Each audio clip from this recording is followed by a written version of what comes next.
Hello students, this is Vipasha Gar. ये lecture है आज बीएफए थर्ड ईयर के लिए।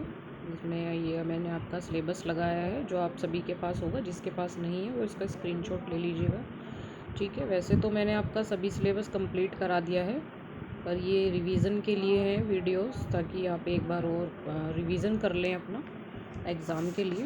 ओके तो इसमें आपका हमारा पहला टॉपिक है नाट्य शास्त्र ऑफ भारत। ये रसा थ्योरी है, ठीक है। तो इसमें पहला हमारा यही है भरत मुनि का रस सिद्धांत, ठीक है। नाट्य शास्त्र ऑफ भारत रसा थ्योरी, जो ये मोस्ट इम्पोर्टेंट टॉपिक है आपका रस थ्योरी का। इसको आप अच्छे से रिवाइज कर लीजिएगा एक बार और। तो इसमें हमारा परिचय है पहले, ठीक है। इनका इंट्रोडक्शन है। भारतीय सौंदर्य शास्त्र में रस केंद्रीय महत्व रखता है। जो हमारा एस्थेटिक्स है, जिसके बारे में हम अभी पढ़ रहे हैं, जो आपका सब्जेक्ट है इंडियन एस्थेटिक्स, तो उसको ही बोलते हैं भारतीय सौंदर्य शास्त्र, ठीक है।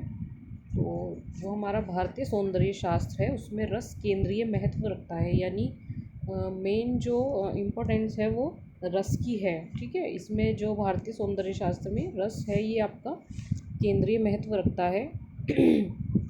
कला चाहे कोई भी हो, नाट्य, काव्य, संगीत, वाद्य या चित्रकला, रस सभी में व्याप्त है। इस लाइन का मीन्स क्या है कि कला चाहे कोई भी हो, है ना। जैसे जो ये नाट्य है ये भी एक कला है, काव्य है ये भी एक कला है, संगीत ये भी कला है, वाद्य या चित्रकला। तो ये सब अलग अलग रूप में है, पर ये है सब कला ही, ये सब कला कहलाती है आपकी। नाट्य भी, काव्य भी, संगीत भी, वाद्य भी और चित्रकला भी, ठीक है। तो इन्होंने ये कहा है कि कला चाहे कोई भी हो, मतलब सभी में रस सभी में व्याप्त है। मतलब रस किसी न किसी रूप में सभी में उसमें है, व्याप्त है यानी है, उसमें मौजूद है। सभी का सार है यानी सभी का निचोड़ है, ठीक है। मतलब जितनी भी कलाएं हैं उनका निचोड़ या उनका सार क्या है? रस। ओके शब्द रस का शुद्ध अंग्रेजी पर्यायवाची शब्द नहीं मिलता, यानी जो शब्द रस है उसका शुद्ध यानी प्योर अंग्रेजी पर्यायवाची शब्द नहीं मिलता है। कहीं इसे आस्वादन, कहीं टेस्ट, है ना, यानी स्वाद। आस्वादन मीन्स रेलिश, मूड यानी मनोभाव, ठीक है।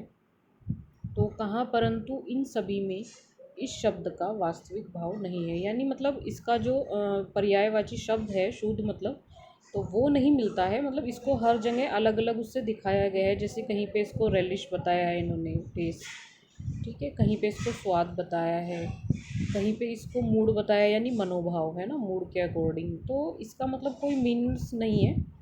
तो सभी में ये, परंतु इन सभी में इस शब्द का वास्तविक भाव नहीं है, यानी जो एक वास्तविक भाव होता है ना, तो वो नहीं है।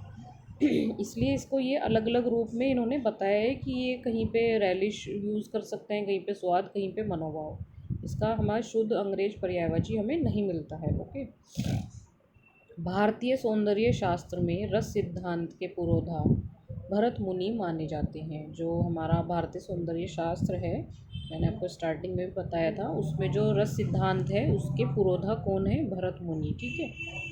तो भारतीय सौंदर्य शास्त्र में रस सिद्धांत के पुरोधा भरत मुनि माने जाते हैं। ये मोस्ट इम्पोर्टेंट लाइन है।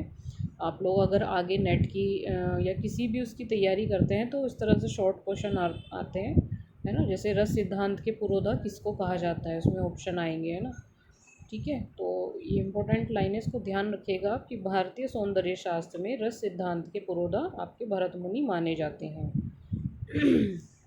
इसके बाद अभिनव गुप्त, धनंजय, हेमचंद्र, भट्टनायक, पंडित राज, जगन्नाथ आदि ने अपनी अपनी व्याख्या के साथ मौलिक सिद्धांत को बढ़ाया। तो मतलब इनके बाद जो भी थे वो इनके बाद थे। तो इसमें यही कहा है कि इसके बाद यानी भरत मुनि के बाद अभिनव गुप्त, धनंजय, हेमचंद, ये सब नाम है, ठीक है। हेमचंद, भट्टनायक, पंडित राज, जगन्नाथ, इन सब ने अपनी अपनी व्याख्या की, यानी इनकी अपनी व्याख्या थी हर चीज़ को लेके, जैसे भरत मुनि की थी। तो इस लाइन्स का यही मीनिंग है कि इनके बाद इन सब ने अपनी अपनी व्याख्या के साथ मौलिक सिद्धांत को बढ़ाया था। मतलब सबने अपने अपने विचार रखे थे उसी से मौलिक सिद्धांत को आगे बढ़ाया था। अब नेक्स्ट हमारा टॉपिक रहेगा रस क्या है। ठीक है, अभी हमने ये परिचय, हमारा इतना परिचय है ये, उसके बाद हमारा टॉपिक है रस क्या है। रस सिद्धांत को समझने से पहले यह जानना आवश्यक है कि रस क्या है। यानी जब हम रस सिद्धांत पढ़ रहे हैं तो उसको समझने से पहले हमें ये जानना ज़रूरी होगा कि रस क्या है। हमें ये भी पता होना चाहिए ना कि व्हाट इज़ रस। तो रस संस्कृत साहित्य का अति प्राचीन एवं महत्वपूर्ण शब्द है। यह वेद, उपनिषद, पुराणों से लेकर चला आ रहा है। ठीक है, तो जो रस है वो संस्कृत साहित्य का बहुत पुराना और महत्वपूर्ण शब्द है। ठीक है, ये काफ़ी पुराना है और महत्वपूर्ण भी है। अति प्राचीन, प्राचीन मीन्स पुराना, और महत्वपूर्ण शब्द भी है। यह वेद, उपनिषद, पुराणों से लेकर चला आ रहा है। यानी जो आपके ये पहले के वेद होते थे, उपनिषद थे, पुराण थे, तो ये तभी से चला हुआ आ रहा है, इसलिए इसको बहुत महत्वपूर्ण भी बताया है और प्राचीन भी बताया है। ओके, संस्कृत भाषा में मधुर, सौंदर्य, आनंद, चमत्कार, औचित्य आदि को रस का समानार्थी माना गया है ना। जो संस्कृत भाषा है उसमें मधुर, आनंद, सौंदर्य, चमत्कार, औचित्य, इन सबको ही रस का समानार्थी यानी समान अर्थ वाला, समान अर्थ रखने वाला, ठीक है, तो इन सभी को माना गया है।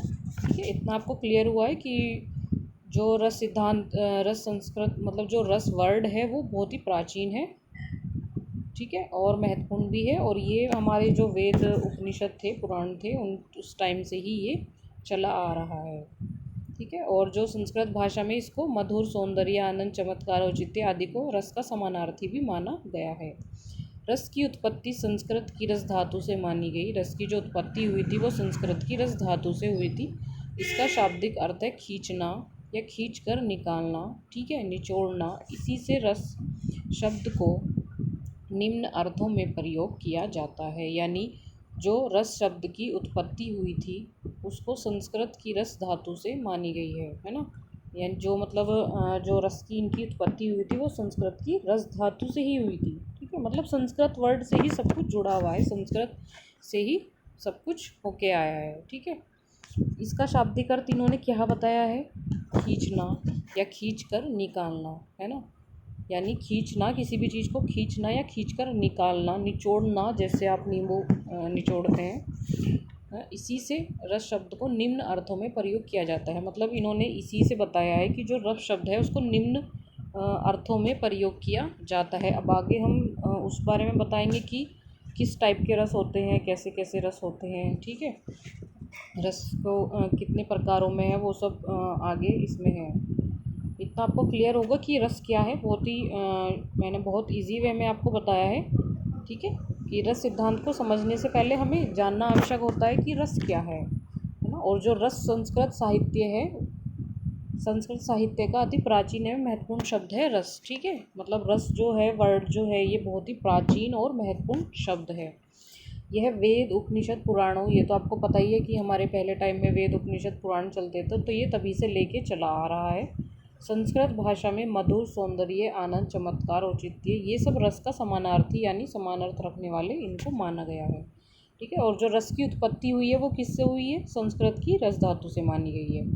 इसमें इसका शाब्दिक अर्थ इन्होंने बताया, जो मैंने अभी आपको बताया है,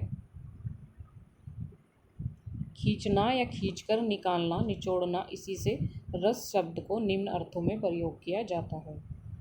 अब इसमें बताया गया है, जैसे पहला है इसमें पदार्थों का रस, है ना, यानी किसी भी पदार्थ का रस। तो पदार्थों के रस में क्या क्या आता है कि आपका स्वाद आ गया, है ना, आपका खट्टा आ गया, मीठा आ गया, ये सब रस ही तो हैं। ये बस पदार्थों का रस है। नींबू का रस, ठीक है, आम का रस, कोई भी कड़वा किसी भी पदार्थ का, तो इसमें सब आ गई।